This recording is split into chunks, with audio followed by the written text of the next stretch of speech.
उत्तर प्रदेश में चल रही नव विधानसभाओं के उपचुनाव इस समय खासा चर्चा में है। इन्हीं 9 सीटों में से एक सीट विधानसभा सीसामऊ कानपुर से सपा प्रत्याशी इस समय धार्मिक लिहाज से चर्चा का केंद्र बन गई है। बताते चले कि सीसामऊ की सपा प्रत्याशी सपा से विधायक रहे इरफान सोलंकी की पत्नी है। सूत्रों से मिल रही जानकारी के मुताबिक यूपी की 9 विधानसभा सीटों पर इसी महीने की 13 तारीख को उपचुनाव के लिए मतदान होना है। इसको लेकर सभी प्रत्याशी चुनाव प्रचार में तन मन धन से जुटे हुए। उसी क्रम में कानपुर की सीसामऊ सीट से सपा प्रत्याशी नसीम सोलंकी भी चुनाव प्रचार करें। दीपावली की इस रात सपा प्रत्याशी नसीम सोलंकी ने वनखंडेश्वर शिव मंदिर पहुंची और वहां विधि विधान से पूजन किया।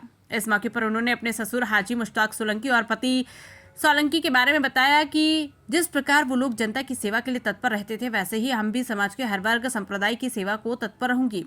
अब एक मंदिर में पूजा करने को लेकर सपा प्रत्याशी नसीम सोलंकी के खिलाफ इस्लामिक धर्माचार्यों की ओर से फतवा जारी कर दिया गया। ये फतवा ऑल इंडिया मुस्लिम जमात के राष्ट्रीय अध्यक्ष मौलाना मुफ्ती शहाबुद्दीन रजवी ने जारी किया है, जिसमें उन्होंने कहा कि नसीम सोलंकी ने जो किया शरीयत उसकी इजाजत नहीं देता। उन्हें माफी के लिए तौबा करके कलमा पढ़ना होगा। मौलाना मुफ्ती शहाबुद्दीन रजवी बरेलवी ने नसीम सोलंकी को नसीहत देते हुए कहा कि मुसलमान होने की वजह से शरीयत कानून उन पर लागू होता है।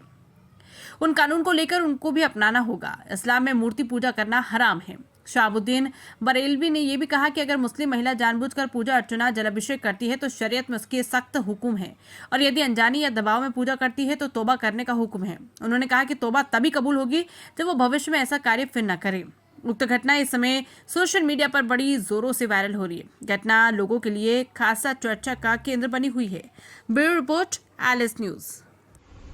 मुझसे एक साहब ने यह सवाल पूछा कि एक महिला है और उसने जाकर के एक मंदिर में पूजा पाठ की है, जल चढ़ाया है, पूजा अर्चना की है, तो इसके बारे में शरीयत क्या कहती है, क्या फतवा कहता है इस सिलसिले में।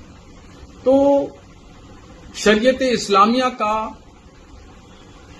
नजरिया है ला इलाहा इल्लल्लाह मुहम्मदुर रसूलुल्लाह, नहीं है कोई माबूद सिवाय अल्लाह तबारक व तआला के, यानी पूजने के लायक सिर्फ खुदा है, और मोहम्मद रसूलुल्लाह सल्लल्लाहु अलैहि वसल्लम अल्लाह के आखिरी नबी और रसूल हैं। इस्लाम में मूर्ति पूजा हराम है।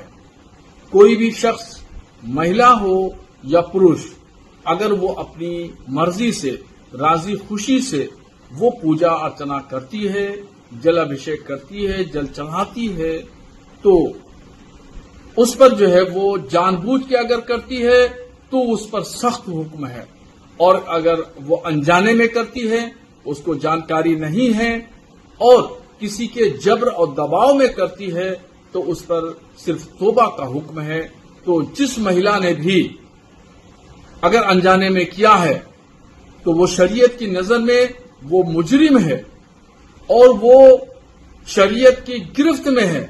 उसको तौबा करना चाहिए और अपने अमल से आइंदा भविष्य में, मुस्तकबिल में कोई भी ऐसा अमल न करे जिससे उसका ईमान, उसका इस्लाम खतरे में पहुंचे। इसलिए जिस महिला ने भी ऐसा अमल किया है उसको चाहिए कि वो तौबा करे, तजदीद ईमान करे, यानी दोबारा कलमा पढ़े और भविष्य में कोई ऐसा अमल न करे जो उसके ईमान पर फर्क पड़ता हो।